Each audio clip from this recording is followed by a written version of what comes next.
Hello and welcome to the new episode of Retail Talks. My name is Christina and I will be your host, and together with me is 𝐏𝐿 𝐂𝐿, CEO of 𝐓𝐶 Solutions, who, thanks to his long-standing experience in retail and retail technology, brings a strong expert perspective on every topic. I have to say, I'm really excited that we are starting this new series, and I'm generally looking forward to covering all the hot and relevant topics in retail with you. So, hello, 𝐷𝐿, welcome, and tell me, how are you feeling about kicking this off today? Excited. First, hello, Christina, and hello to everyone who is watching us now live and later as well.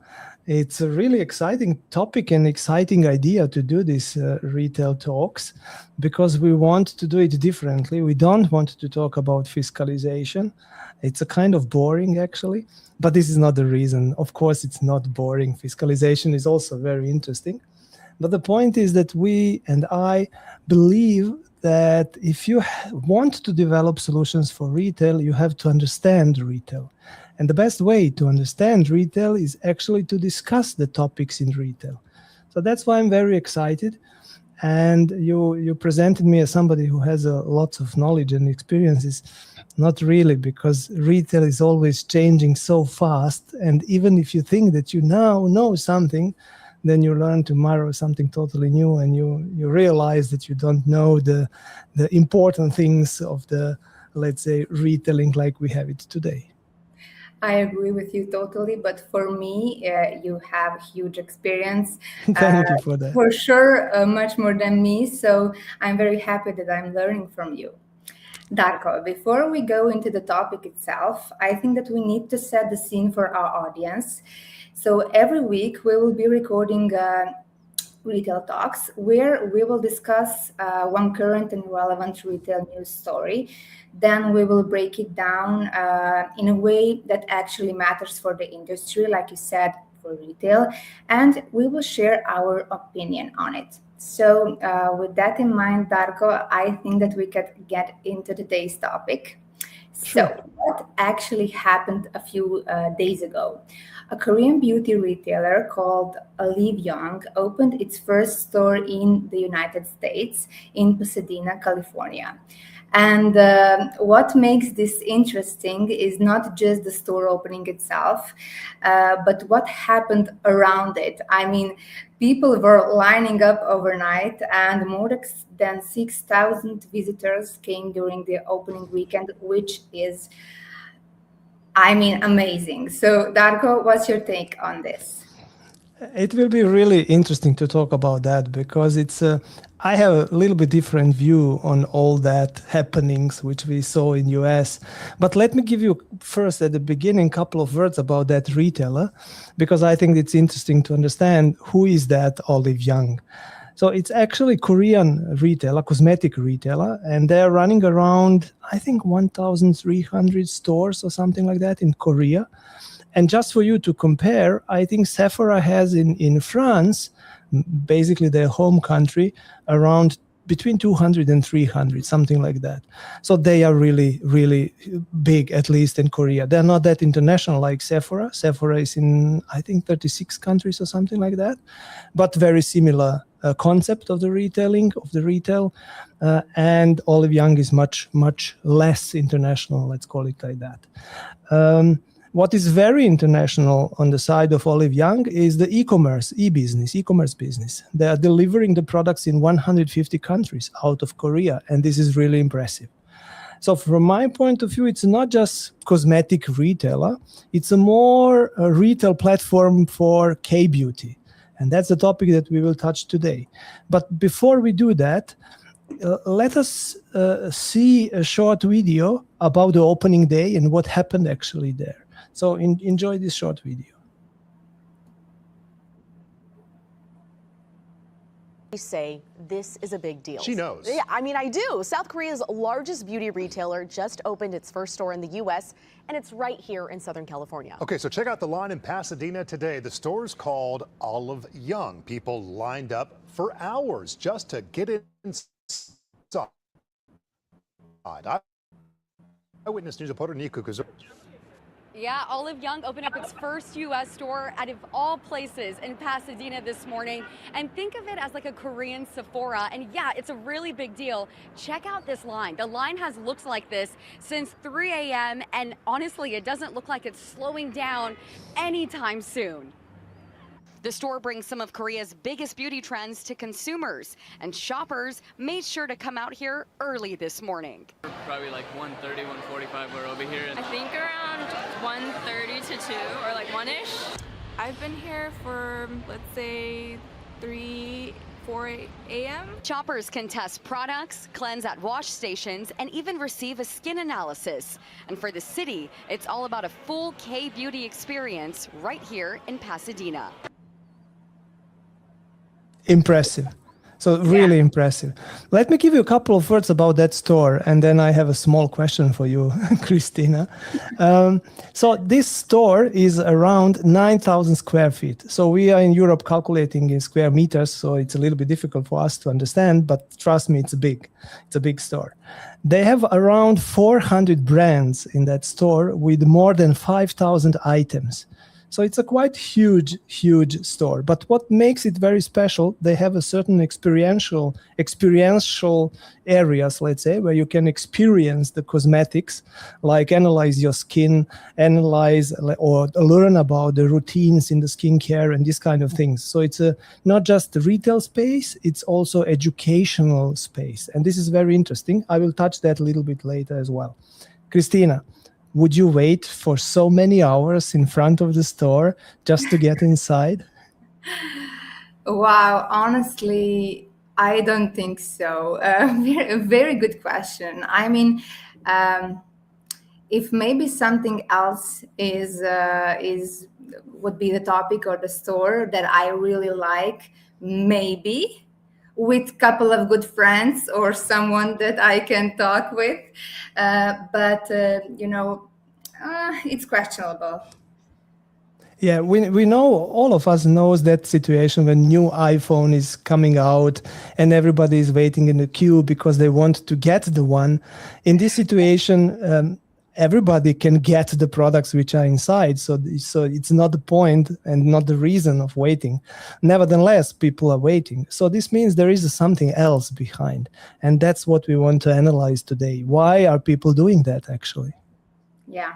Darko, I need to ask you, do you think that retailers can actually plan for this kind of stuff? Or is it more like a viral moment that you cannot really predict? The question is very good because there are lots of things, lots of issues connected to that questions. Because if I say yes, they can plan for it, that would mean that they can cause it, they can create it. But it's not that easy, and it's not. Actually, we have to understand the complete picture in order to answer that. Yeah. But before we do that, let me give you let's compare it with different trends and hypes which happened in the history. And I have one very special, and this is Dubai chocolate. If you remember, Dubai chocolate was a couple of months ago, trend, and everybody wanted, and it was really great hype. Everybody wanted Dubai chocolate. People made millions with that. But tell me, please, do you know anything about Dubai chocolate now? Probably not. Right? Well, yesterday I went for ice cream, so I picked that flavor, Dubai chocolate. It was great. So yeah, it is still hype for me. It's really delicious. I would like to try it in Dubai. Maybe it's different there. So yeah, good example.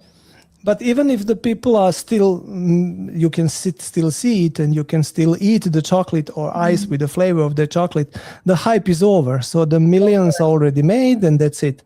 In this situation, in the case of K-beauty and in the case of 𝐏𝐿𝐷, the situation is different.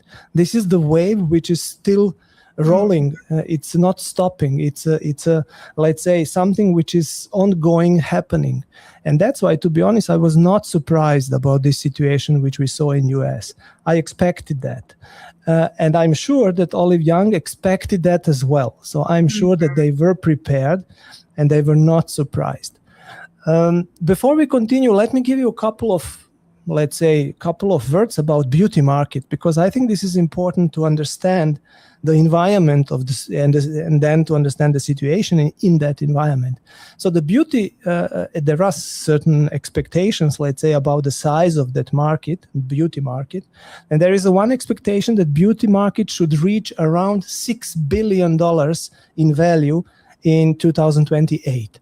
So this is really, really huge market. And then we have to understand that South Korea reached in 2025 the second place as the largest cosmetic exporter in the world.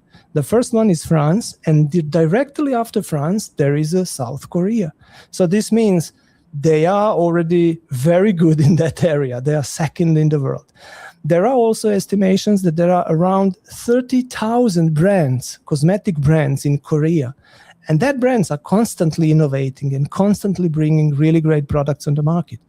And now if we look a little bit at the US situation, we can see that just in 2025, Americans spent around $2 billion on K-beauty products.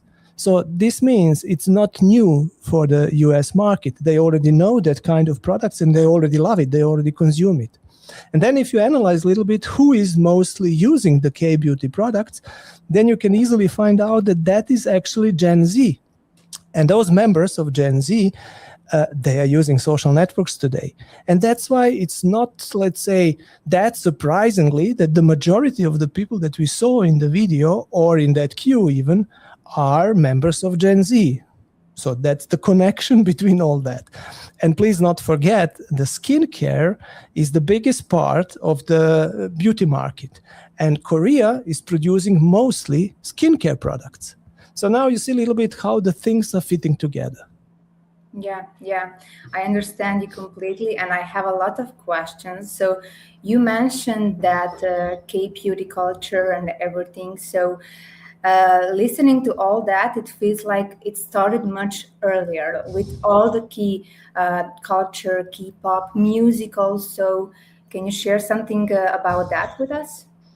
This is really interesting history, because what we see now are 400 people or 600 people waiting in the queue. By the way, the queue was around 400 meters in US, so it's unbelievable long, actually.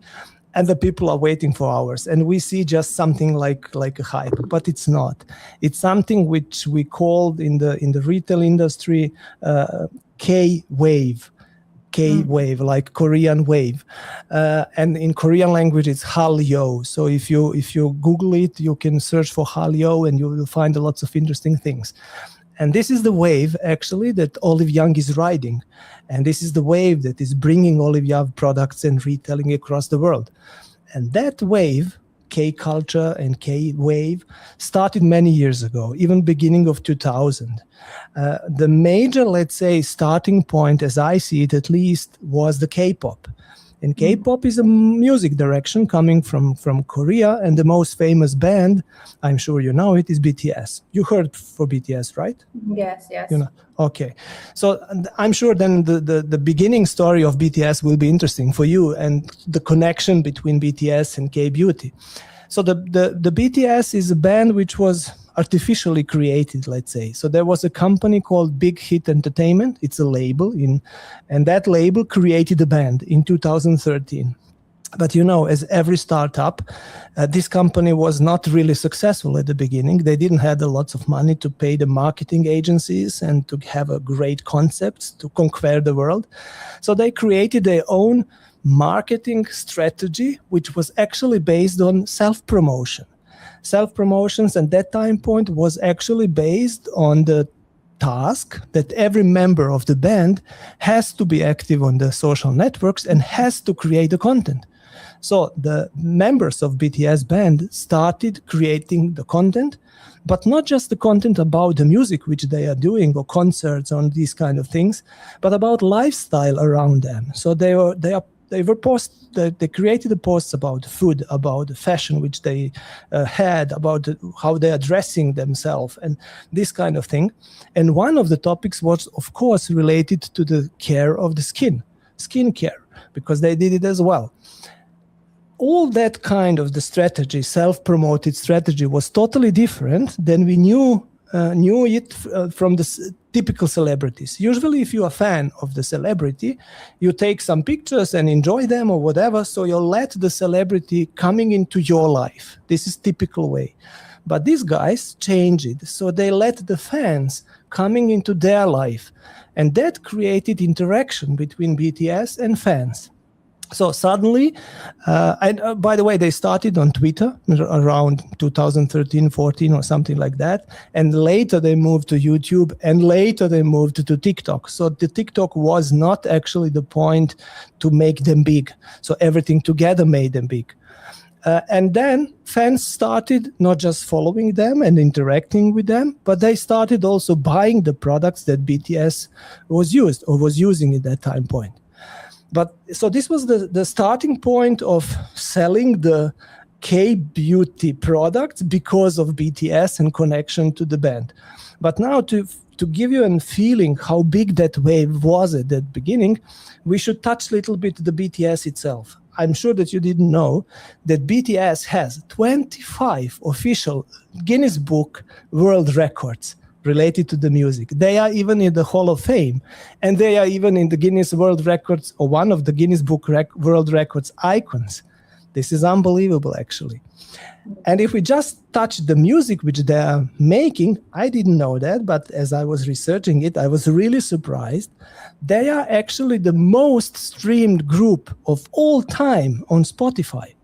So if you check this picture over there, you will see that the number of the streams of BTS is double that high as the number of the streams of Queen, the legendary band, and even Beatles. So double that big. So the wave is really big. But the story is not ending with them. The story is going on. But let me make a small conclusion before I continue with the story of K-Wave. So we can conclude that actually K-pop made Korean culture desirable. But K-beauty made that desire shoppable. So that's an interesting sentence. But that was not the end. That was just the beginning. The second wave, or the second push of the K-wave, the K culture, started with Netflix. And this is another very interesting point. A couple of years ago, Netflix published the American movie called K-pop Demon Hunters. And it was an American movie about K culture. And this was unbelievable hit. So till today, this is the most viewed movie of all times in complete history of Netflix till today. They had 240 or something like that million views. So this is unbelievable. And this was not enough. The next wave of Netflix came shortly after that. You probably know the Squid Game, that very famous show and series. This is Korean, by the way, Korean production, talking about Korean society and criticizing a little bit the situation over there and talking about it. And that was, the first season was the most watched series of all time on Netflix. It's still, by the way. So this is the wave of the K-beauty. And on that wave, Olive Young arrived to USA. So it's nothing new. That's the reason why I was not really surprised. And they were not surprised as well, I'm sure. Yes, it's really very impressive. And like you said, also, you mentioned Gen Z. And I heard a lot of talking about TikTok and all the connections with the TikTok, that TikTok boosted all of this. But again, when I listen all of this, it's the culture, it's all that work and all that history they have. So it's really amazing. If we zoom out and look at all of this. This is really very challenging for all the retailers trying to replace it, to replicate it, I would say. Do you think this is something that can actually be replicated, or is Olive Young a unique case because all of the K-beauty and the culture? It's a very good question and unbelievable important to answer, because if we are able to answer it, then the strategy of retail can be defined very good and they can be very successful. Unfortunately, I have to disappoint the retailers. This is not that easy to replicate because it's not just one part of the strategy and one topic that caused that situation and that wave. It's not just social network and in particular TikTok, and it's not just the marketing strategy. There are lots of elements which have to work very closely together in order to have that. Let me give you just a couple of things. So one is the product innovation. So you have to have great products. You can have the best marketing, but if your products are not good, you will not be successful. Very simple. And Korea is leading in the cosmetics, as I told you in the beginning. So they have the environment to innovate. By the way, in Korea, they need around 6 months for the new cosmetic products. If we compare that with Europe or even US, we need around 1 or 2 years for certain products. So the cycle of innovation is much shorter. In one moment, and I think this was in December 2025, Korean government recognized that K-beauty topic as a strategical national asset or something like that. And that's why they are even strategically pushing the development of the industry. So this is one element. The second element is the pricing. The prices of Korean products, cosmetic products, are really, really good. Now, remember that I told you that there are 30,000 of the brands in Korea. This is creating unbelievable big pressure and competition. And that's the reason why the prices are very okay, very good.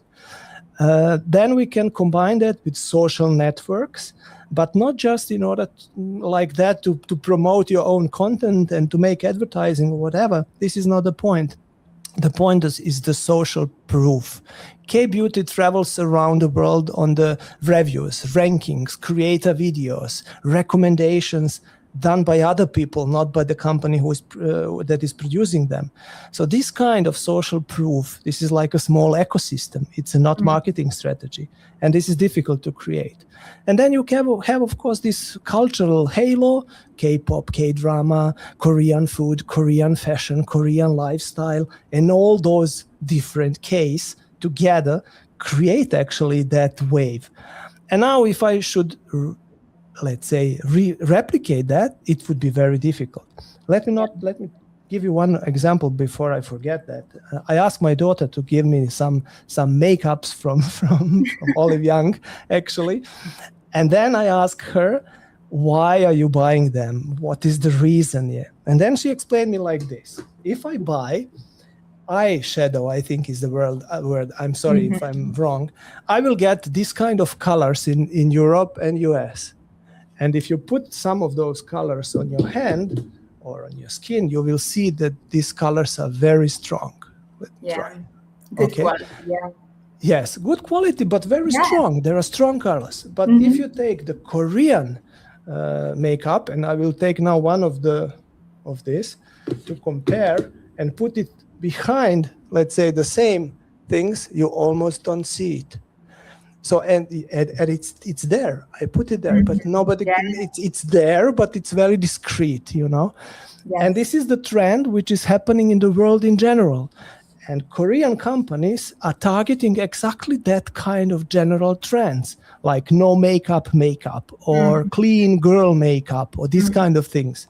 So not only that they are very good in innovating, but they are also very good in hitting the trends which are globally existing all around, not related to the social networks, global trends. Yes. So, and all that together to replicate, it's very difficult. I'm totally sure it's very difficult. I support and I like that trend very much. And again, I think that they are so strong and so good that they can always follow the trend. If something new will be here, they will be successful in that also.